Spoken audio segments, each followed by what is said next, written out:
la franc-maçonnerie et la pression fiscale. Les deux âmes privilégiées de la reine Dominique Claudine Ouattara. Ivoirien, Ivoirienne. La franc-maçonnerie est totalement devenue un culte en Côte d'Ivoire. Tous doivent devenir de force ou de gré des francs-maçons. Vois-tu, tu es ambitieux, tu as fait de longues études, tu as appris un métier et tu souhaites devenir quelqu'un dans ce pays-là. Et voilà, tu souhaites passer un concours ou faire j'ai l'honneur pour avoir un travail rémunéré. Frère, sœur, c'est arrivé au lieu de concours là et dans le lieu de j'ai l'honneur là que tu vas te rendre compte de toute ta situation désastreuse. Les examinateurs, les décideurs s'en foutent éperdument de tes diplômes. Ils s'en foutent éperdument de tes talents ou de ton savoir-faire. Ils n'attendent rien d'autre de toi sinon que tu présentes ton grade dans la franc-maçonnerie, ton grade dans la Rose-Croix, ton grade dans l'ésotérisme gnostique. C'est vraiment incroyable. Mais il y a encore de l'espoir. Oui, quand tu n'es point un franc-maçon ou un ésotériste gnostique, oui, tu as encore de l'espoir. Premièrement, tu connais l'adage et je sais, connaissance est mieux que diplôme. Il te faut tout simplement avoir de la connaissance, mais pas n'importe quelle connaissance. Ta connaissance doit forcément être soit un franc-maçon, soit un rosicrucien ou soit un ésotériste gnostique. Sinon, tu connais ton sort. Et le service n'est pas du tout gratuit. Pour tous ceux ou toutes celles de tes connaissances que tu pourras appeler de gentils ou de biens, c'est-à-dire qui n'a pas pris de l'argent avec toi, qui ne t'a rien demandé et qui t'a aidé quand même, ne te trompe pas. Il va coucher avec toi. Tu seras Woubi, tu seras Pédé, tu seras Lélé ou tu seras tout simplement prostitué. Les vraies tendances actuelles du pays, et vous savez tous que cela vient de la franc-maçonnerie. Et il n'y a personne pour en parler. Ni les influenceurs, ni les politiciens, ni les grands discoureurs à la télévision, ni les hommes de Dieu, ni la société civile, tous des véritables bobos vis-à-vis de la franc-maçonnerie, vis-à-vis de la véritable plaie de ma société. Et cela en dit long. Et on continue. Si tu entends dans la bouche de quelqu'un que non, je suis parti, j'ai passé mon concours, j'ai passé mon thèse, je n'ai pas eu besoin de connaissances, je n'ai rien payé et j'ai eu le travail par la grâce de Dieu. Ne te trompe pas, frère, c'est du pipeau. Il n'y a pas de Dieu qui tient ici. Il est déjà franc-maçon, il est déjà rosicrucien ou déjà ésotériste gnostique. Point barre. Et par ailleurs, si tu ne veux pas donner ton derrière, si tu ne veux pas donner ton devant pour qu'on couche avec toi et que tu espères payer beaucoup d'argent pour avoir ton concours ou ton boulot, c'est là que tu vas savoir que dans ce métier-là, il y a plus dangereux qu'un franc-maçon. Je te parle des salariés. Ils vont bouffer ton argent passant et ça ne va pas quelque part. Et malgré tout, si tu arrives à avoir un boulot par coup de chance, c'est là que tu vas savoir que la vie est dure et que la vie n'est pas du tout facile. À ton lieu de travail, au boulot là-bas, tu seras mis en marge, tu seras vilipendé, tu seras méprisé. Tes petits qui viennent d'arriver hier là deviendront tous des chefs. Tout est fait pour te pousser à la démission, pour te pousser à la porte. Et si tu tiens vraiment à ton travail malgré tout, tu seras surpris de te voir chercher la porte de la franc-maçonnerie sans même te rendre compte. Et nos diplômés se contentent aujourd'hui dans leur propre pays de postes de gérants de cabinet, de postes de gérants de petits commerces, de postes de virgile, de postes de maître chien ou de tout autre petit boulot, car il n'y a vraiment pas de ce métier, dit-on, là où les vrais postes du travail du pays sont occupés par des incompétents serviables et par des étrangers. Et malgré tout ça, je te le dis, tu as encore de l'espoir. Deuxièmement, tu peux choisir de devenir libéral.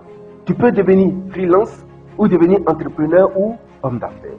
Et c'est là que tu vas apprécier les dures réalités de la vie. Dans ce domaine où tu ne peux avoir 5 francs pour manger sans avoir un petit marché à réaliser. C'est là que tu vas comprendre que ce milieu-là, le milieu des affaires, est dominé et sous contrôle total de la franc-maçonnerie. Et là encore, il ne suffit plus seulement d'être franc-maçon ou rosicrucien ou ésotériste gnostique, mais et surtout d'être du bord du parti au pouvoir. On parle de politisation de la franc-maçonnerie. Car pourquoi donner les moyens à son ennemi? Oui, pourquoi armer financièrement l'opposition politique pour venir faire la guerre au parti au pouvoir? C'est là que les impôts et la fiscalité rentrent en ligne de compte. Tu vas subir une de ces pressions fiscales que tu n'as jamais vues auparavant dans ce pays. Les agents des impôts sont tous devenus comme des loups ravisseurs sur le chemin des entrepreneurs. Ceux-là même, ces 10 agents des impôts qui n'ont jamais su comment on crée une entreprise, comment on anime une entreprise et comment on se débrouille pour payer les salaires des employés et les charges de l'entreprise chaque fin de mois. Voilà, ce sont ceux-là qui vont inventer des charges à ta charge et qui vont te soumettre des montants de taxes colossales et inimaginables, soi-disant travailler pour le compte de l'État et du gouvernement sans oublier leur propre vente à eux-mêmes. Ce sont eux, c'est dit agents, les vrais debout du pays aujourd'hui. Ils ont des labonpoints, ils ont de vraies caisses, de vraies maisons, de vrais biens mobiliers et de vrais biens immobiliers. Et les vrais sueurs des entrepreneurs ivoiriens sont entre leurs mains, Dieu les voit. Et tous ces pays cachent sur la terre des hommes. Alors, ils t'imposent des vraies charges incroyables sur ton compte. Ils t'imposent non seulement des pénalités, mais aussi des majorations qui oscillent toutes entre 50 et 100% des frais sur ce que tu es supposé devoir en être. Et là où tu es censé devoir 1 million, que tu peines déjà à payer, tu vas payer 2 500 000. Là où tu dois payer 10 millions, tu vas payer 25 millions. Et là où tu dois 100 millions, tu vas payer 250 millions. Quelle foutaise! Et on s'étonne de la difficulté de la vie. Et même les pénalités sur les taxes des entrepreneurs sont budgétisées aujourd'hui. Ces dites pénalités représentent des lignes budgétaires dans le budget de notre nation. Vois-tu ça? Cher peuple, les Ivoiriens sont depuis fort encouragés par le gouvernement à la création d'entreprises. Mais, vois-tu, avec 0% d'accompagnement du gouvernement, avec 0% d'accompagnement bancaire, car les banques ne prêtent qu'aux riches, disent-ils.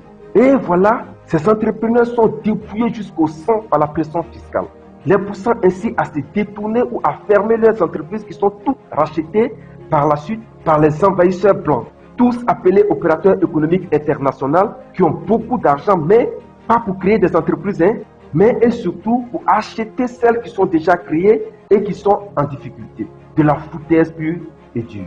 Cher peuple, pourquoi la franc-maçonnerie intéresse tant le pouvoir Ouattara et le royaume de la reine Dominique Ouattara? Et pourquoi nos politiciens de l'opposition peinent-ils à comprendre qu'il n'y a aucun espoir présidentiel pour eux?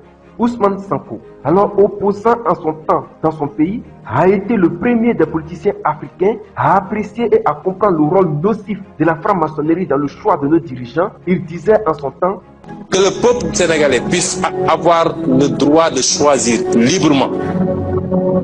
Et non pas parce que la France a choisi un candidat avec les méthodes qu'on connaît.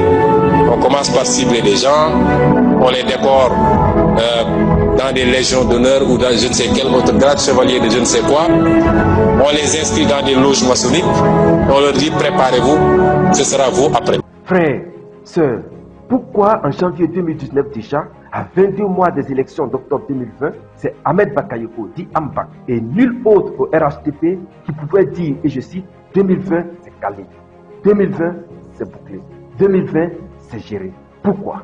Eh bien, parce que Ambak était le tout-puissant maître de la franc-maçonnerie en son temps. Et des consignes claires et très limpides avaient été données aux frères maçons à ce sujet, et nul d'entre eux ne pouvait s'en détourner ni à gauche et ni à droite, sous peine de sanctions, sous peine de mort, tout simplement. Frères, sœurs, c'est dans les loges maçonniques que nos dirigeants sont d'office choisis et imposés à la nation.